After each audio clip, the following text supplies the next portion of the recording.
Médica tenemos a la doctora Soledad Alonso. La doctora Soledad Alonso es psiquiatra. Ella se dedica a la parte fundamental de la salud mental, que es pues manejar todas estas enfermedades del estado de ánimo, de tales como depresión, ansiedad. Y el día de hoy, pues tenemos la oportunidad de conversar con ella sobre un tema que es de bastante interés y sobre todo por el tema de la frecuencia que son los trastornos por déficit de atención e hiperactividad. Muy buenos días, doctora Soledad Alonso, de nuevo, y bienvenida a Cátedra Médica. Gracias, gracias. Y yo siempre contenta de venir y aportar a que todos quienes nos escuchan tengan un poquito más de información veraz, que no sea solamente lo que le digan los vecinos, lo que escucharon por ahí, sino que se puedan empapar de profesionales que puedan darle este tipo de informaciones que le ayuden en su vida cotidiana a través de esta vía. Bien, mi pregunta obligada, ¿qué es eso de TDAH? ¿En quién se presenta con más frecuencia? ¿En niños de sexo masculino, sexo femenino? ¿Es igual en países pobres, en países desarrollados? ¿Está ligado a genética? Son muchas las preguntas que nosotros vamos a estar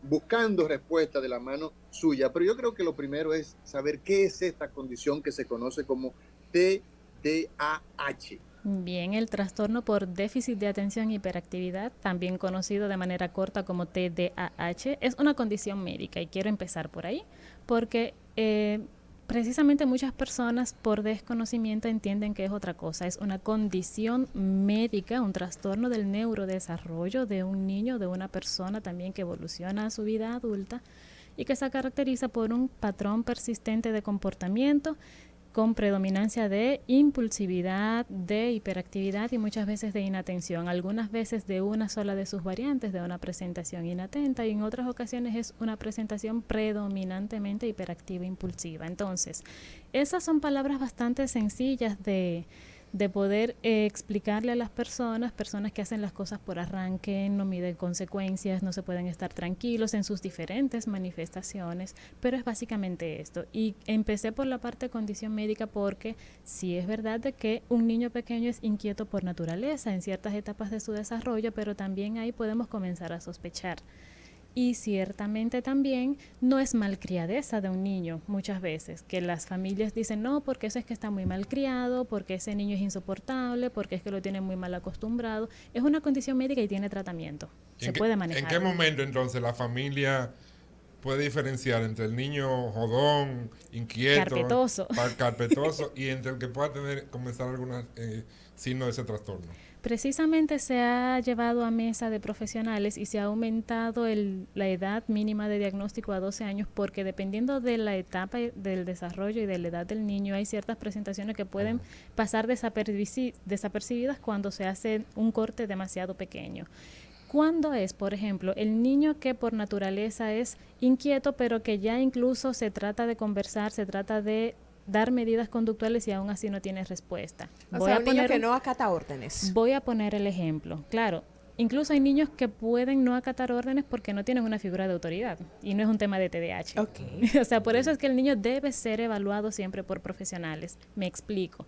Si el niño es un niño de 2 años y que precisamente está en su etapa en que quiere moverse, caminar, explorar su entorno, todavía las cosas se las lleva a la boca muchas veces, aunque es más o menos por debajo de esta edad, pero vamos a llevarlo a la consulta médica y en la sala de espera queremos que el niño esté 1 hora completa, 2 horas de espera sentado tranquilito. No, no es posible. A esa edad el niño no está diseñado para que dure 2 horas sentado, esperando tranquilito, mirando el techo como si fuera un adulto, porque de hecho ni siquiera los adultos lo hacen muchas veces. Nos entretenemos leyendo un libro, revisando algo en el celular. Queremos llevarlo a la iglesia y durante la hora de la misa de la Eucaristía queremos que esté sentado en el banco de la iglesia y no es así, a esa edad no. Sin embargo, cuando vemos que este niño está demasiado inquieto, que se sobresale, que ya sabemos que hay una figura de autoridad que siempre le hace caso a su papá, que siempre le hace caso a su mamá, al tío, al padrino, y le dice, vamos a enseñarte a que permanezcas 10 minutos más o menos tranquilito, hablando en voz baja, y aún así ese niño tiene ese motorcito que lo impulsa, que no se puede estar tranquilo y aunque le digan sí, pero ya se me olvidó y lo vuelvo a hacer.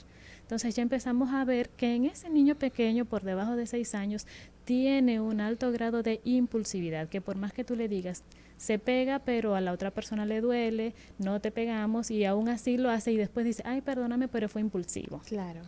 Doctora, usted inició diciendo, este trastorno es una condición médica. ¿Se han identificado causas? ¿Cuáles Claro son que esas sí, causas? precisamente, para empezar es multifactorial, es decir, no hay una sola que se haya dicho, por ejemplo, como si fuera un síndrome de Down, que es el cromosoma 21, aún no. Sin embargo, sí hay ciertos factores que cuando se combinan ya sabemos de que es muy probable que tengamos este producto. Hay, por ejemplo, tabaquismo, que es el factor más asociado. Estas madres que durante el embarazo usan el tabaco en sus múltiples formas, ya sea con humo o sin humo. Siempre me gusta hacer esta aclaración. Claro. También el uso de alcohol. Siempre, cada vez que me han invitado y donde quiera que voy, siempre digo, hago la pregunta al público, ¿para qué quiere ser papá? ¿Qué tiene usted de compromiso con este niño que sea más allá de que le digan bendición papi y bendición mami? Es decir, ¿usted planificó ser padre? ¿Para qué usted quiere ser padre? Y si planifica ser padre en este tiempo en que esté embarazada, ¿cuáles son las cosas y los cuidados que usted quiere tener? Es sorprendente la cantidad de madres que cuando uno le pregunta en evaluación de su niño, ¿usted consumió alcohol durante el embarazo?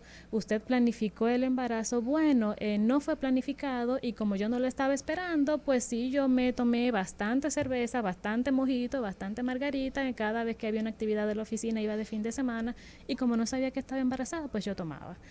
Tenemos la cultura de que durante el embarazo en algunas regiones del país también se motiva o se promueve el uso de botellas y de bebidas con alcohol para limpiar al niño. Sí. O sea, son muchas cosas. También hay infecciones que podemos tener a nivel de gestacional que podrían también precipitar que un producto tenga un niño con un trastorno por déficit de atención y hiperactividad. Es decir, son muchas cosas.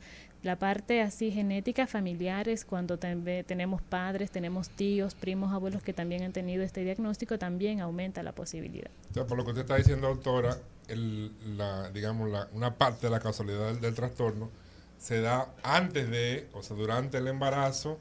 Por lo tanto, y como usted decía, hay que trabajar con las personas para que entiendan que traer un nuevo ser al mundo, traer un nuevo al mundo tiene unos compromisos y unas responsabilidades que desde la concepción hay que estar cuidando de ese proyecto, porque es el proyecto más importante que tiene la gente. Exactamente. Más temprano incluso se estuvo hablando sobre los niños que nacen ovitados, del óbito fetal. Entonces, precisamente, muchas veces son embarazos no planificados que se exponen a sustancias teratógenas. Para las personas que no son médicas que nos escuchan, es toda aquella circunstancia que se ha demostrado que cuando un bebé intraútero en la barriga de su mamá se expone ante este tipo de eventos, causa malformaciones.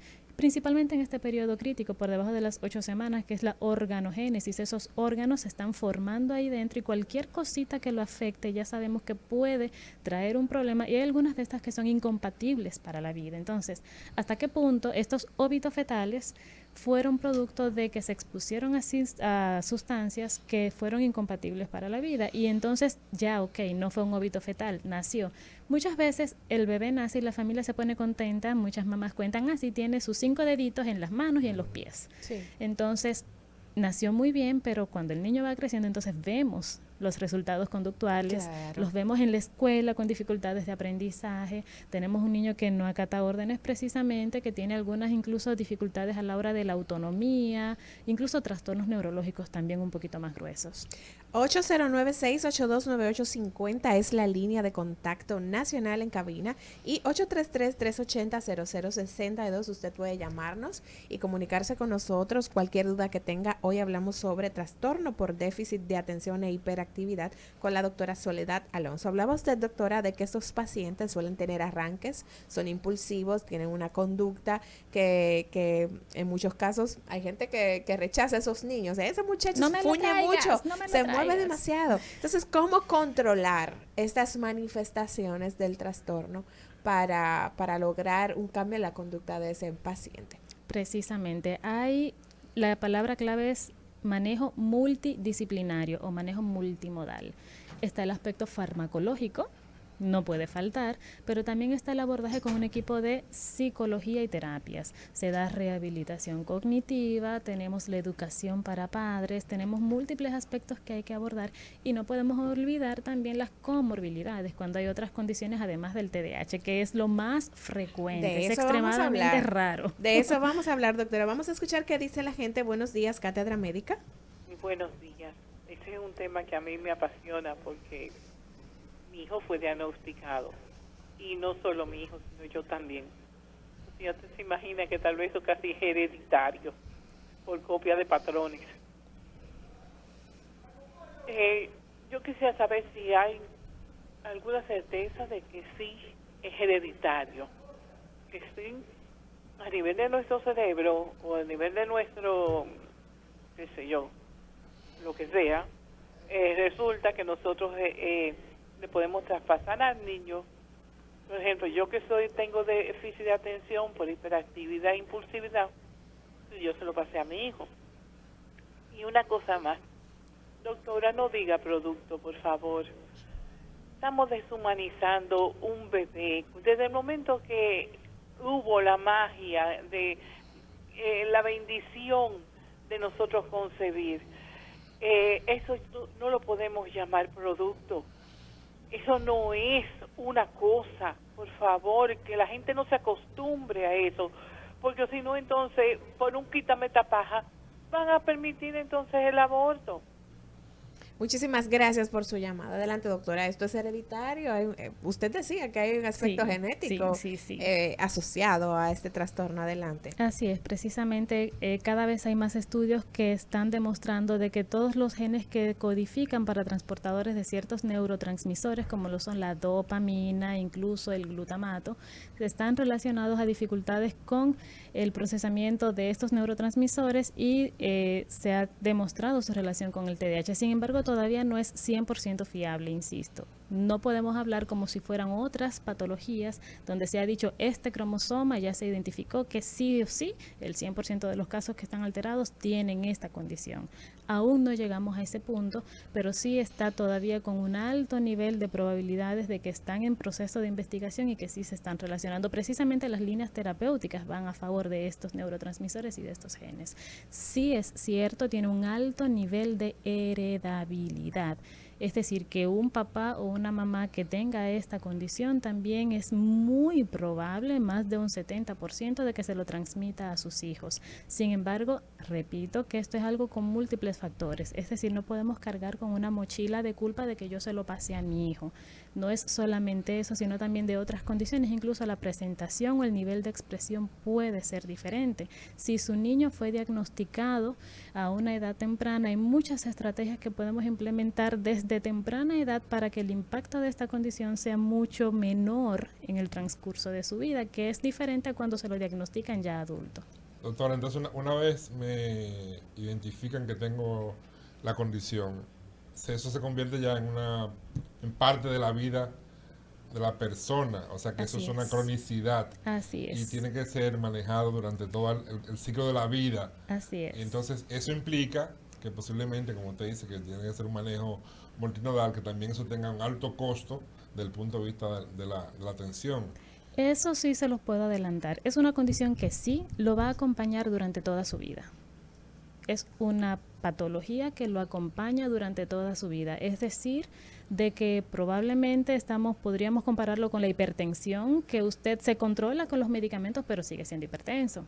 Usted en el asma se controla con ciertos fármacos para el asma, pero sigue siendo asmático. Incluso la misma epilepsia, el hecho de que tuvo un diagnóstico de epilepsia de pequeño, se manejó farmacológicamente y tiene X cantidad de años sin tener manifestaciones, incluso electroencefalogramas normales, pero no quita que más adelante, cuando ya esté en un periodo de la vida, ya en la senectud, ya más mayorcito, que sea abuelo, pueda volver a tener episodios de asma, pueda volver a tener episodios de crisis de epilepsia. Y es lo mismo, la condición le acompaña a lo largo de la vida. Ahora, un buen manejo terapéutico minimiza el impacto de los síntomas durante el transcurso de su vida completa. Y quiero hacer un ojo grandote. Cada caso es individual, pero hay algunos pacientes que siguen rigurosamente un plan terapéutico y puede contemplarse en algún momento no seguir con medicación para TDAH.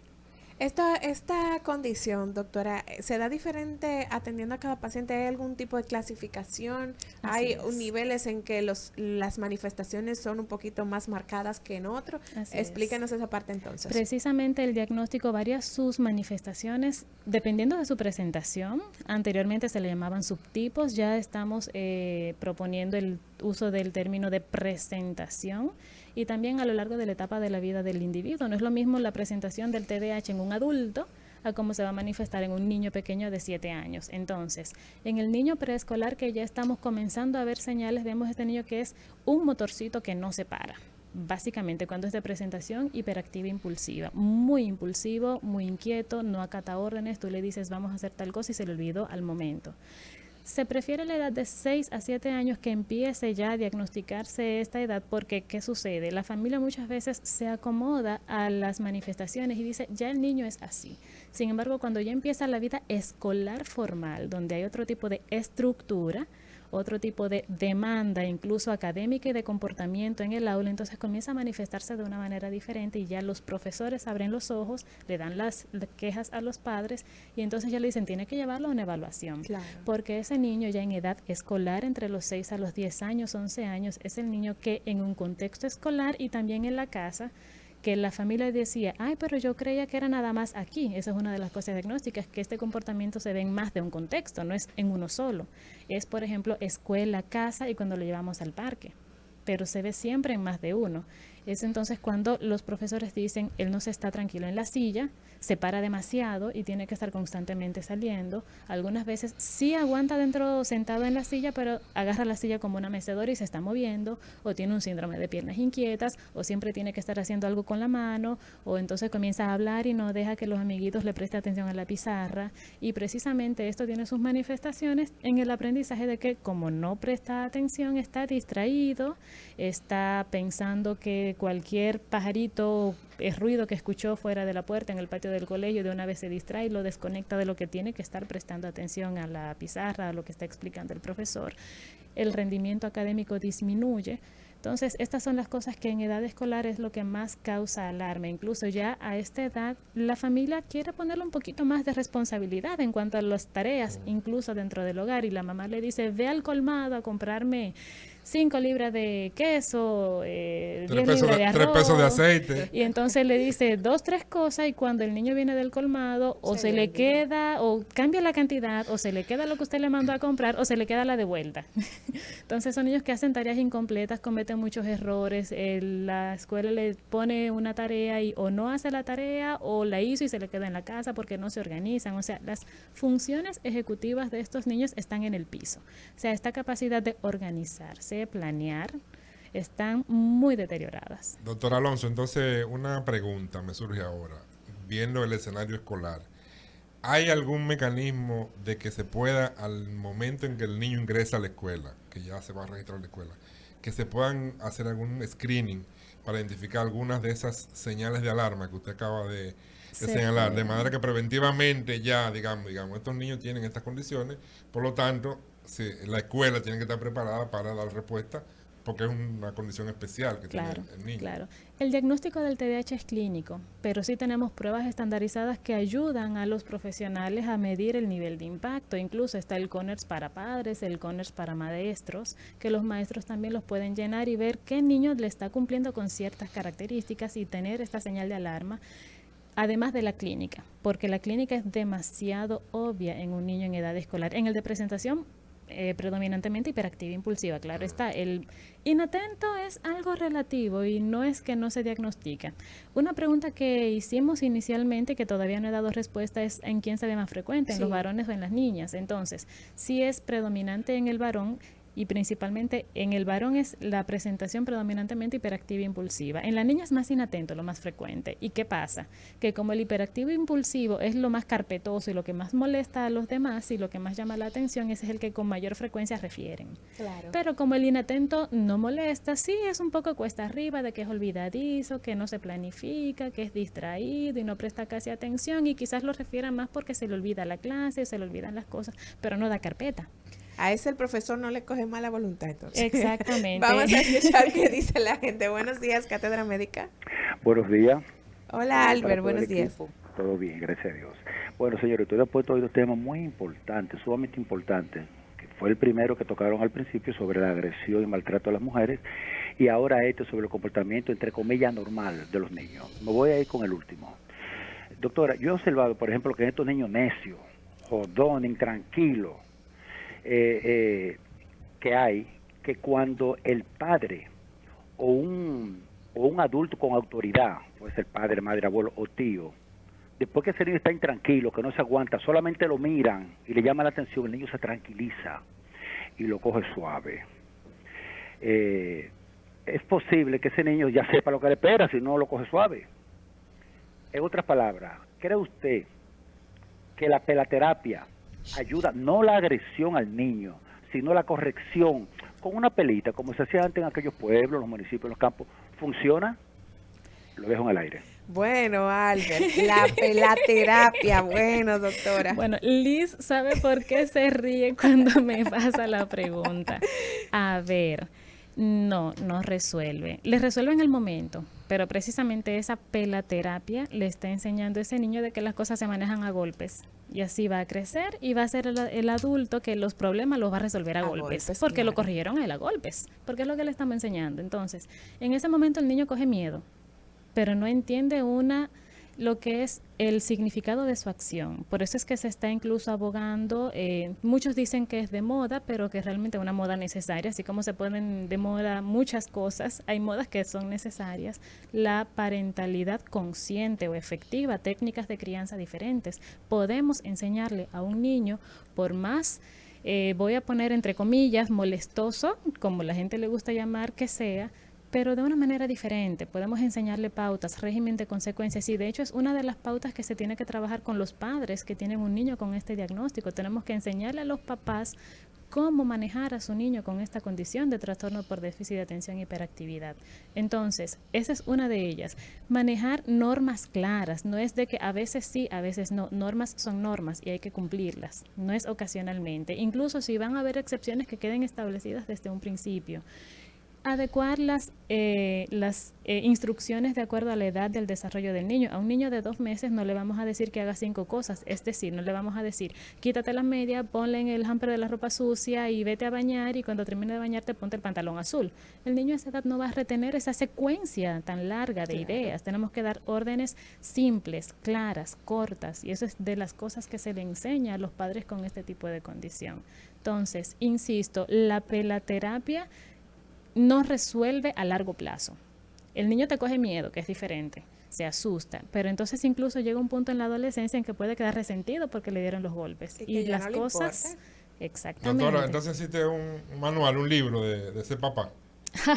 Bueno, hay las personas que trabajamos con pacientes con TDAH, sí les damos pautas de entrenamiento a los padres para manejar este tipo de condición, igual que también se le dan pautas a la escuela. Esta es una condición que necesita manejo de todo el mundo. Claro, de todo el que va a tener contacto con ese niño. Va a tener contacto, incluso una comunicación estrecha con la escuela, que eso es algo que debemos promover. Esa comunicación, esta interacción entre el equipo terapéutico que maneja al niño, la familia y la escuela, porque lo que se tiene que hacer es que tengamos una sola voz y una sola pauta de manejo. No es de que en la terapia, en esa hora donde lleve al niño a terapia, hacemos una cosa y cuando vaya a la escuela se haga otra, y cuando esté en su casa con la familia y con los abuelos se haga otra. O sea, todos debemos mantener la unanimidad en el manejo. Claro, vamos a seguir escuchando a la gente. Buenos días. Sí, hello. Sí, adelante con su pregunta. Sí, yo quería preguntarle a la doctora que la esposa mía tuvo una depresión postparto y el niño salió como hiperactivo, tiene algo así como ella dice, y la familia de ella sufre como de trastorno, así como de déficit de atención y como con problemas psiquiátricos la mayoría, y él se comporta como con esa ansiedad, a veces se comienza a caminar delante de mí, para adelante, como el que está desesperado, Okay. de un lado a otro, y repite mucho la cosa. Ya es un joven de 21 años. Okay. Yo quería saber más o menos, que me dio una orientación, a ver qué yo debo hacer. Ella es agresiva, después no es la misma persona, después de que tuvo el parto de... Sí. Bueno, les recomiendo que Acuda por llevarlo a un centro de salud mental que tenga servicios de salud específicamente mental, el que más cerca le quede. Si le puedo preguntar al aire en qué sector, en qué región geográfica del país nos está llamando. La llamada se ok, bueno, pues le sugiero que vaya al lugar más cercano porque tiene muchos factores de riesgo y su comportamiento realmente llama la atención. No lo deje suelto, no es algo que le dé largas, porque mientras más rápido y más temprano podamos darle la atención, mejores vamos a ver los resultados. ¿De acuerdo? Debe buscar atención para que haga una evaluación más exhaustiva, porque definitivamente tiene muchas cosas. El Ministerio de Salud Pública dio una declaración, creo que fue ayer, que decía que había una estimación de que aproximadamente el 5% de los dominicanos, eso estamos hablando de casi 600,000 personas, padecen de depresión.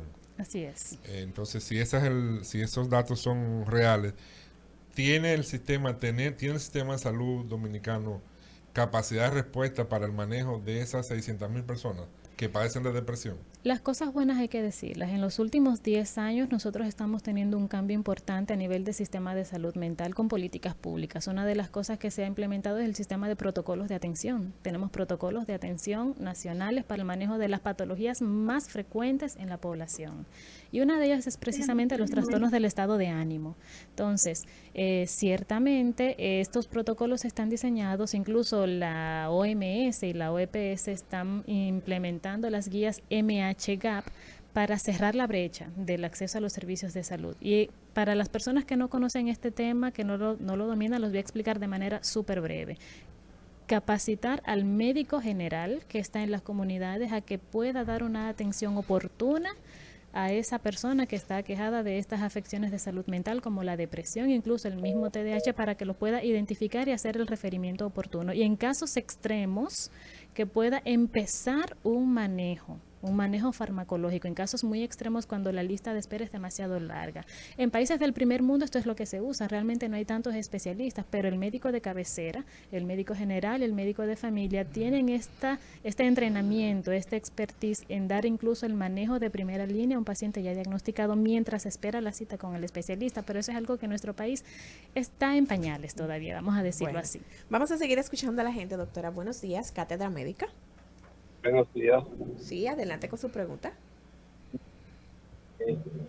Déjeme explicarle. Yo conozco al doctor Miese, le hablo Domé de aquí del Instituto Nacional. El doctor Miese es un especialista, psiquiatra, tiene una fundación precisamente con problemas mentales. Un extraordinario ser humano. ¿Aló? Sí, le escuchamos. Un excelente ser humano, pero aquí hay un grave problema en nuestro país con eso, con respecto a las atenciones médicas o los problemas psiquiátricos, o sea, estos niños, ancianos. Y yo me pregunto, ¿por qué el gobierno no tiene una política de socorro, de ayuda a esas personas, como uno ve en la calle, tanto hasta niños, personas mayores deambulando en la calle? Debería de haber más preocupación por eso. Debería haber un centro o atenciones, por ejemplo, la misma medicina, que no se le da tiempo a esas personas con problemas mentales. Porque si no hay atención médica, pueden hacer lo que sea si no hay tratamiento. Y yo espero, ¿verdad? Que bueno que este programa esté tratando eso. Pero es importante que se le, ¿verdad? Que se haga la campaña correcta a los fines de que se pueda ayudar a las familias pobres que no tienen cómo ir a un médico, un psiquiatra, un psicólogo. Muchísimas gracias por su llamada. Eso le voy a responder esa pregunta. Sí hay cosas que se están implementando y cosas que aún faltan. Le puedo decir, por ejemplo, está funcionando todavía el programa de deambulantes para personas adultas, personas que están en condición de calle, que son identificadas. Claro, se debe reportar, se debe identificar ante las autoridades, ante el Servicio Nacional de Salud y el Ministerio de Salud Pública. Esta persona es recogida, evaluada Incluso cuando cumplen criterios y no se localiza un familiar responsable, son trasladadas al antiguo 28, al Centro de Rehabilitación Psicosocial, pero esto se cumple un protocolo. Los niños en condición de calle precisamente se tienen que reportar al CONANI. El CONANI tiene una vía de manejo de estos niños que están en condición de calle. El tema de los medicamentos es un tema que también se está trabajando. El Ministerio de Salud Pública también está propugnando un programa donde se le faciliten estos medicamentos, claro está, cuando llevan su seguimiento, porque necesitan una receta actualizada y que esté disponible en las farmacias Promese del pueblo. Sin embargo, también lo he dicho en programas anteriores, hay un tema de presupuesto. Claro. O sea, hay cosas que solamente necesitan ser ejecutadas porque ya están diseñadas, pero con el tan bajo presupuesto en salud que tenemos para invertir y mucho más lo que está destinado a los sistemas de salud mental de nuestro país, necesitamos más presupuesto para poder ejecutar lo que ya está diseñado.